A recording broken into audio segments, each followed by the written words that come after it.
Hello and welcome to Why Medics Matter, a podcast for doctors, by doctors, brought to you by Doctors Training.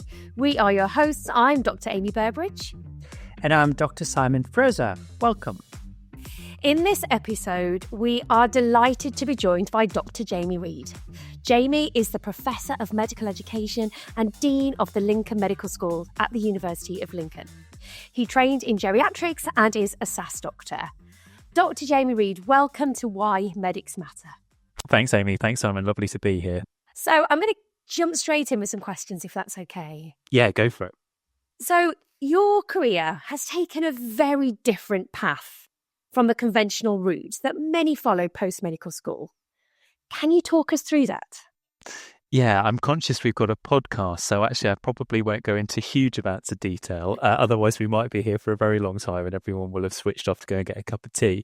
I suppose I started off with a fairly, I guess what I'd call in inverted commas, traditional approach to medical training. I went to school in the southeast. I was always one of those things that I wanted to be a doctor, and did what many people did, which was went and toured the country looking at various medical schools, trying to work out where I fancied being.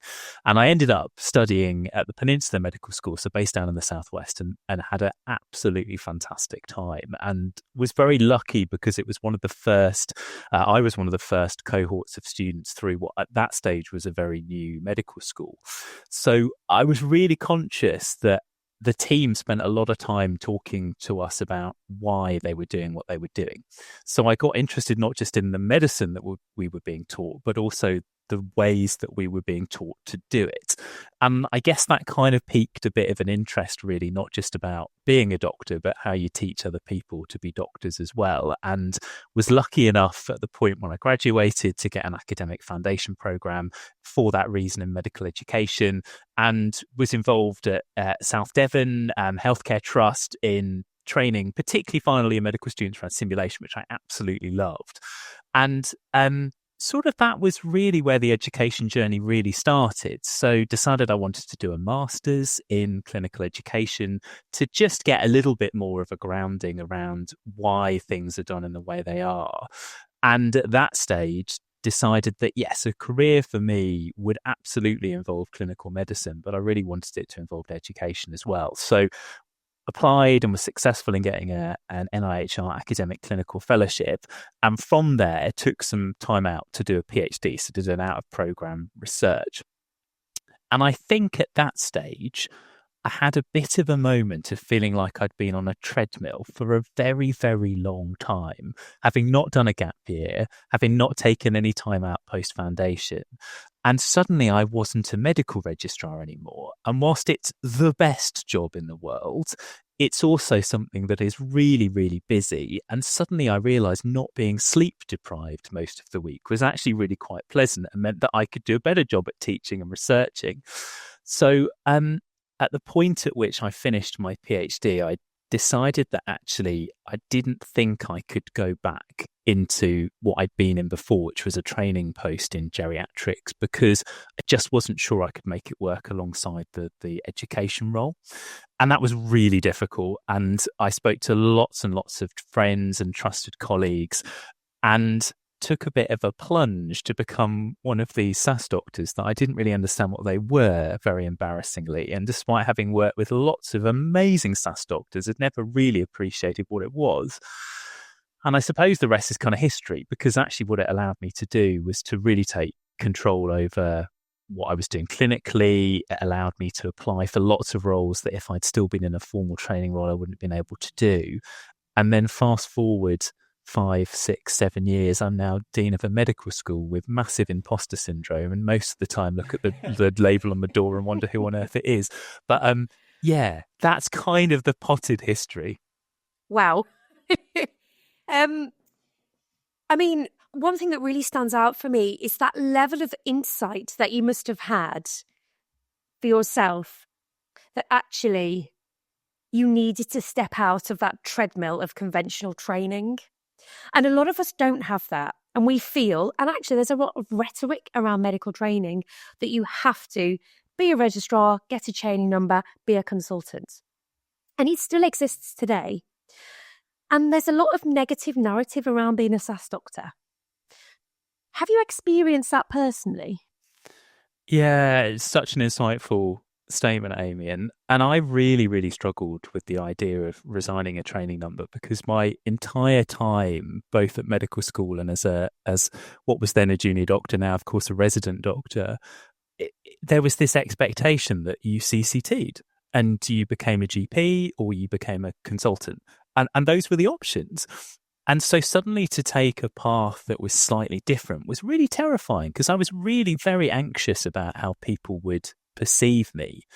And particularly thinking about wanting to have a leadership career, I didn't know whether I was almost sabotaging my own career before it had even started. But I think you're right, sort of the opportunity I had to reflect. And I think particularly doing a PhD where really you spend at least 3 years really, really reflecting about everything, sort of realised that I wasn't going to go back into training and be happy.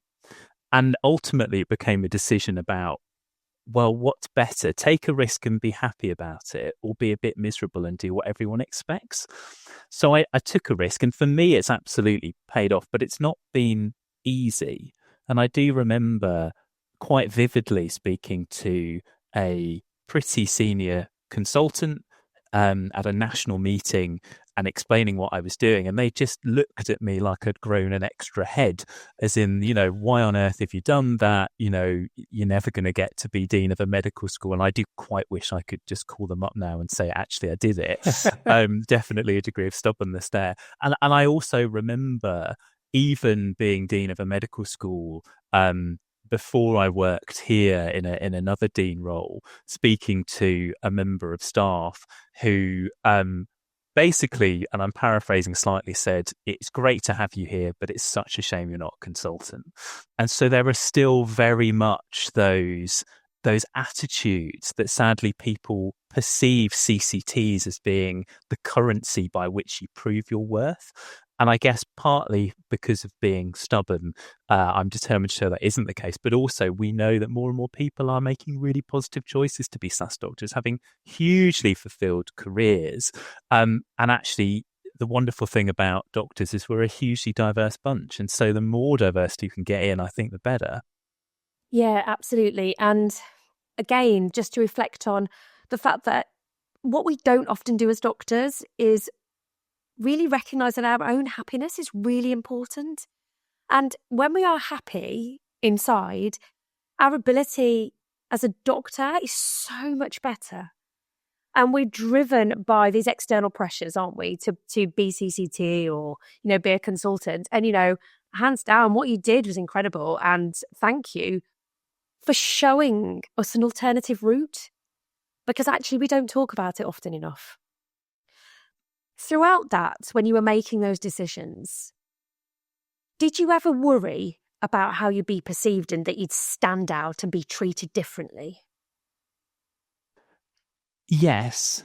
And I think you sort of learn to embrace it, because actually one of the things I realised was that by being a bit different, it makes you memorable.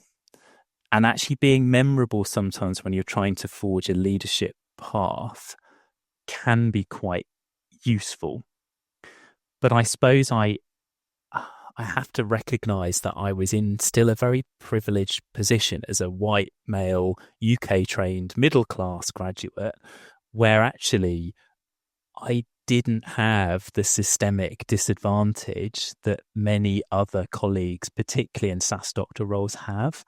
And I think particularly when you look at the SAS Doctor cohort, which is, wonderfully diverse, often contains higher proportions of international medical graduates and those from ethnic minorities than perhaps the broader population of resident doctors and other groups of doctors.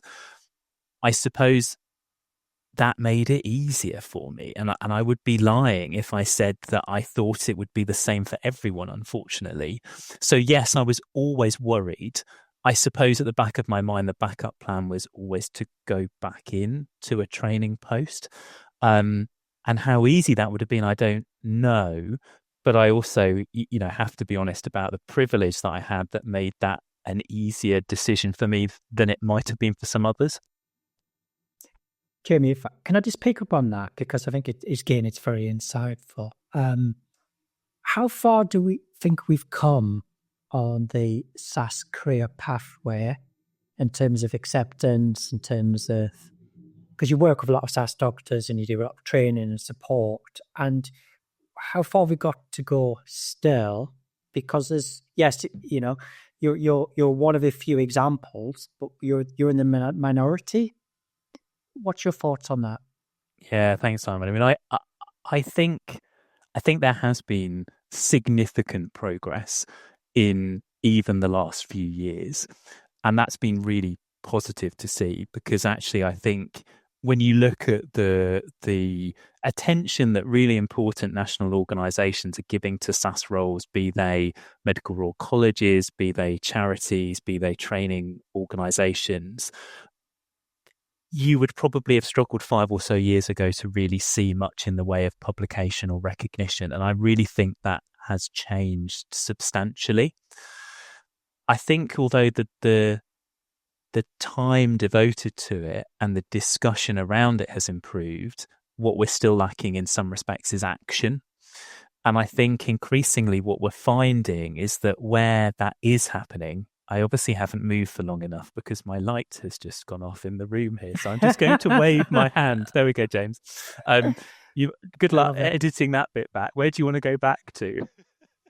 I think we keep it in. Yeah. Absolutely. Survives. Carry on.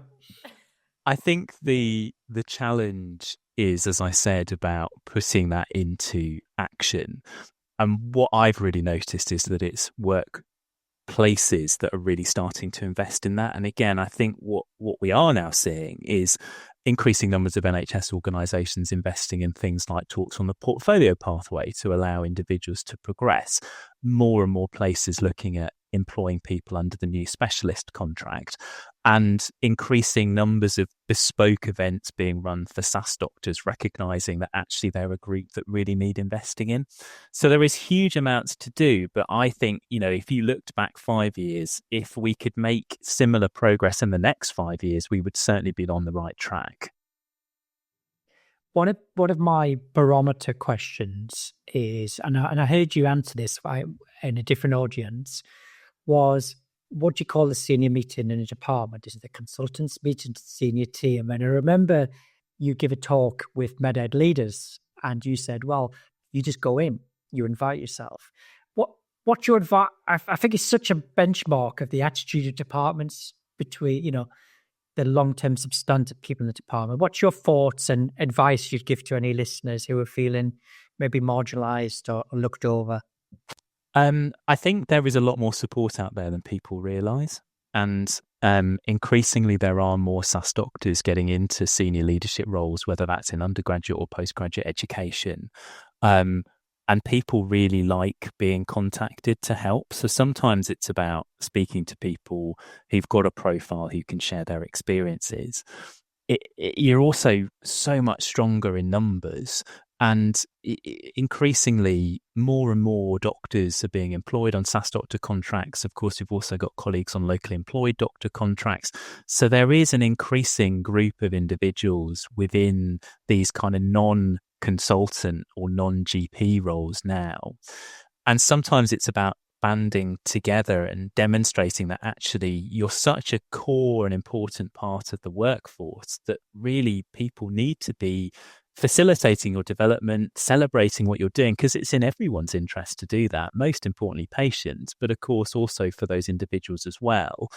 And yeah, I mean, I'm a great advocate in saying just turn up and go, but I also appreciate that, again, that comes from a position of privilege in being able to do that. And I think that's where strength in numbers absolutely happens, because if you can reach out to individuals, and one of the slightly bizarre things I still find about being doctors is that we all can be a bit tribal, can't we? We tend to operate within our clinical sphere, and quite often, I think about when I'm at work, I will usually only speak to doctors in geriatrics because that's of where we were. But of course, I recognise now, having moved hospital several times, that there are huge numbers of SAS doctors, and sometimes it's just finding an excuse to bring everyone together. You've had obviously a very varied career, Jamie, and a lot of your experiences led you to do some research in professional identity. What is it about professional identity that really drew you to it? Yeah, and again, I promise I won't go on for too long, because otherwise you'll have my entire thesis being read out, which you definitely don't want. Nobody wants that. So yeah, I looked at professional identity as part of my PhD studies. And when you do a PhD, it has to be something that you're interested in, because you spend so much of your life doing it that you've got to be interested and motivated about it. I find it fascinating because I think that being a doctor is such a privilege, but it also becomes a huge part of who we are. And actually, when you talk to people about who they are, we get to call ourselves doctor. You change the way you refer to yourself because of your profession, which not many professions do. But I think also because it requires that level of insight and empathy, we take a lot of it with us. So recognizing that actually it becomes such a key part of who we are is really important. And I looked at professional identity, particularly in the context of when things don't quite go to plan. So I looked at medical students and doctors who'd failed, and looked at failure in a way that they define themselves. So whether that was exam failure, whether that was being involved in a critical incident, whether it was making some form of mistake or error. And I found it fascinating and terrifying how, because it forms such a huge part of how we perceive ourselves, when something happens within our professional lives, because it's such an important part of our identity, actually it doesn't just affect work, it affects home, it affects well-being, it affects health. And I suppose that's been so vital for me, both in terms of setting up a new medical school, to make sure that actually we recognise that failure is part of life. And actually, just like everyone else, we make mistakes and errors. And so a lot of it is about dealing with error and mistakes in a positive way, or at least as positive as it can be. But I guess also as a SAS doctor, one of the things that, because historically people haven't always made a positive choice to become a SAS doctor, your identity as a doctor can be undermined from the start because it's seen as second best, or because people wanted to do something different. So trying to foster this positive identity of being a SAS doctor that is just as valuable as every single other doctor and healthcare professional in the NHS is really key. But that's really hard. It's really, really complex. It's very, very intersectional. But I found it a really powerful way when I'm talking to system leaders about why we have to invest in SAS doctors, because if people need to understand, I think, that it's not a level playing field, and that's what we've got to try and achieve. Yeah, it's so important, that sense of self and that sense of identity. And what I want to pick up on a little bit is, who are we? So when somebody says to me, hi, Amy, people don't say, are you a mom? Or they say, what do you do? I say, I'm a doctor, but I never say I'm a mom, or I never say I'm a friend. It's always I'm a doctor, because actually that's who I am. I perceive myself. It's so strong and ingrained. And that's who I am in society. And it's fascinating that I've made a huge medical error 10 years ago that still lives with me every single day, and has changed the way I practice, has changed the type of person I am.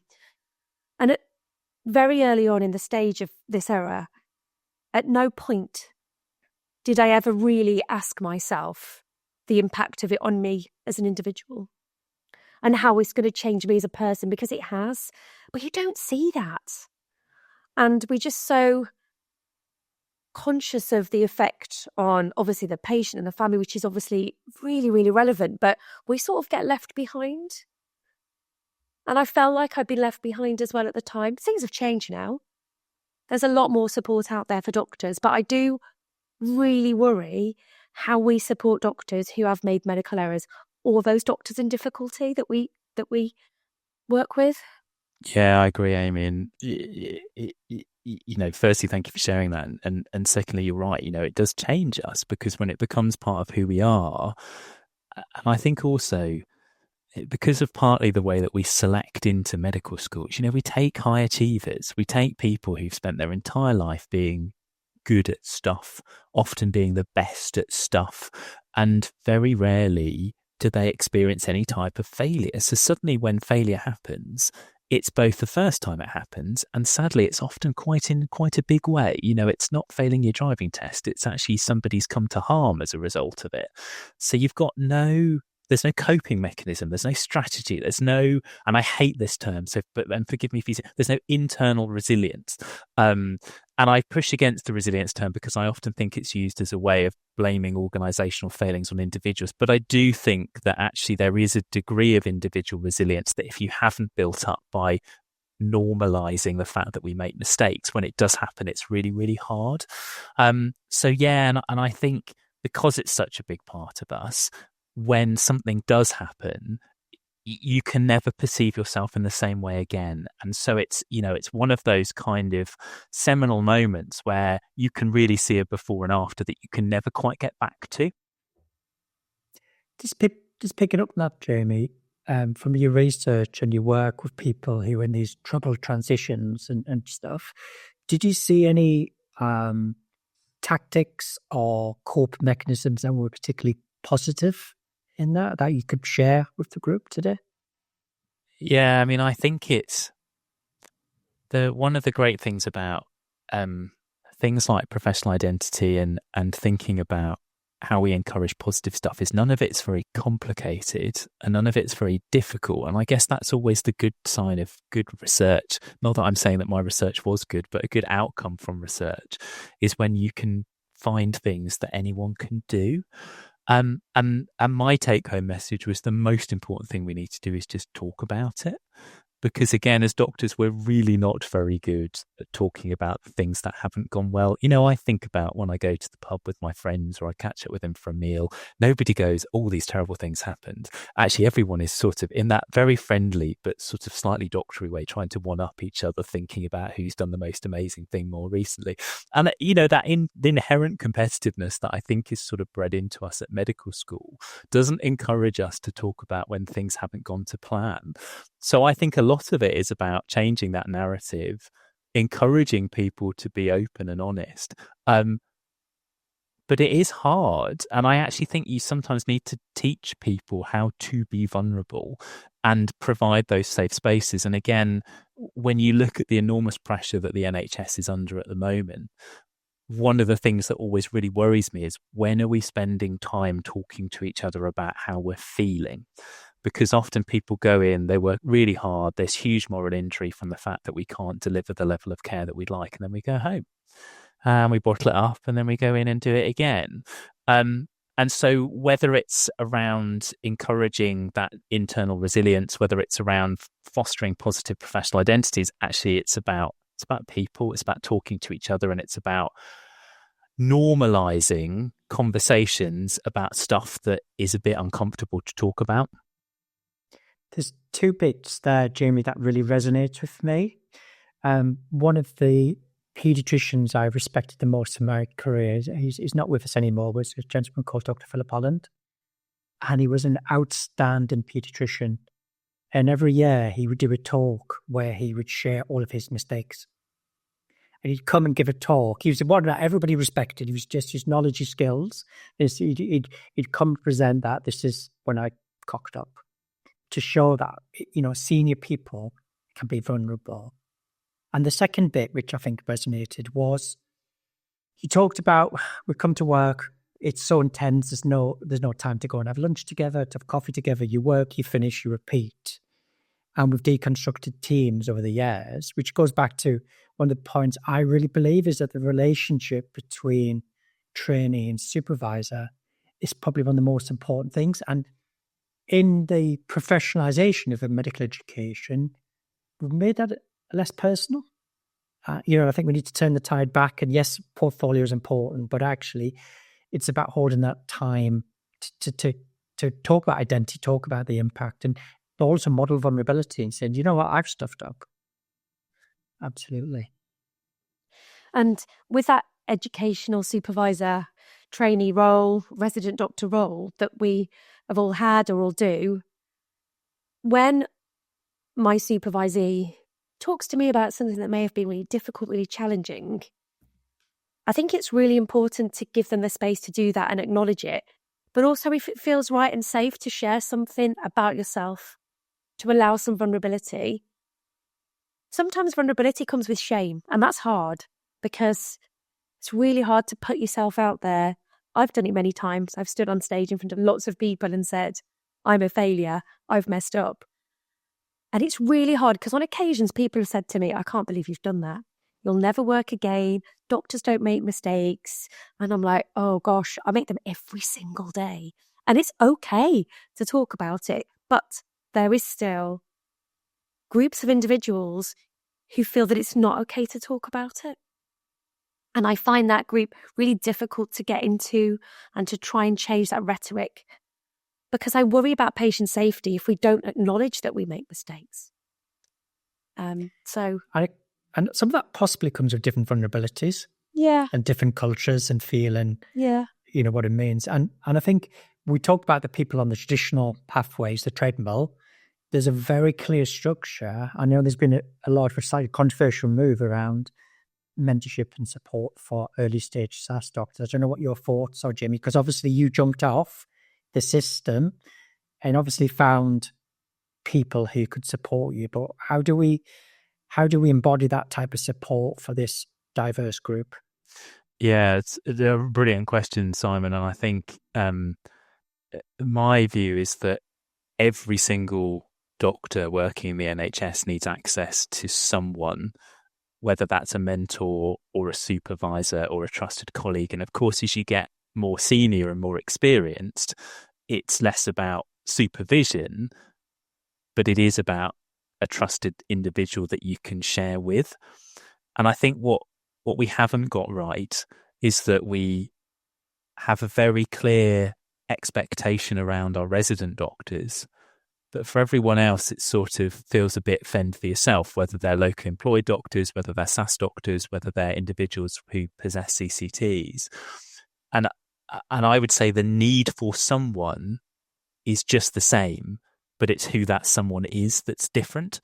And one of the big challenges around SAS doctors, of course, is whilst I think it's brilliant that the term is being better understood and that there's much greater representation within the group of SAS doctors, the diversity of experience and role is also astronomical, because you think you could have a specialty doctor who is 4 years postgraduate. You could have a specialist or associate specialist who's 40 years postgraduate. The needs of those individuals are going to be very, very different. The strength at the moment, I suppose, of there not being a very formulaic process to mentoring or supervision is that if you're lucky, you can craft it in a way that works for you. And I was hugely fortunate in Plymouth to have just the most wonderful group of fellow SAS doctors and consultants who were so supportive. But I landed on my feet. And I think the disadvantage of not having clear expectations is that there will be many others who've got nothing to point to.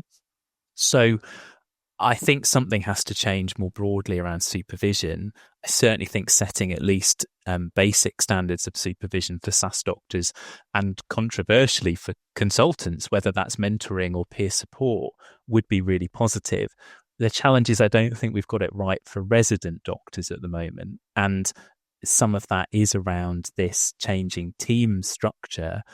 But again, what I would hate is for SAS doctors to end up feeling what I think some resident doctors feel, which is that it's just a tick box. And I think that would be a huge shame. So it's Marxism to coaching and mentoring and the support, really. Going back to what you said about the diversity, I did a workshop recently with a paediatrician. He would set up his own intensive care back in Sri Lanka.